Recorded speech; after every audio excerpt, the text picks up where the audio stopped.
Mastering the future. Will, in the passive voice. Hello, English learners. In this video, we'll be delving into a very interesting aspect of English grammar, using will in the passive voice to express future actions. This can be a bit tricky, but don't worry, we're here to make it simple and clear. So let's get started.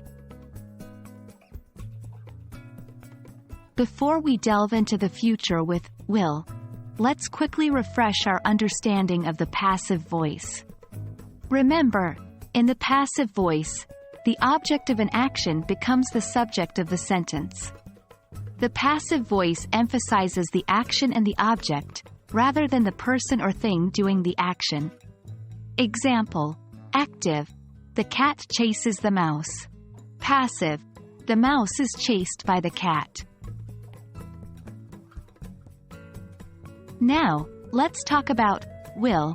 Will is a modal verb used to express future actions in the active voice. Example: active, the teacher will explain the lesson tomorrow. Combining will with the passive voice allows us to talk about future actions where the focus is not on who is doing the action. To form this, we use will plus be plus past participle of the main verb. Example: passive, the lesson will be explained by the teacher tomorrow. In this example, the focus is more on the explanation of the lesson, rather than who is doing it. Let's put what we've learned into practice. Try to convert these active sentences into passive ones. 1. The chef will prepare the meal. 2. The students will submit the assignments next week. 3. The mechanic will fix the car by Friday. And there you have it. You're now a step closer to mastering the use of will in the passive voice for future actions.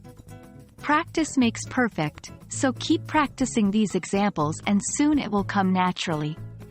Thank you for joining us today, and remember, the future of your English learning journey will be shaped by your perseverance.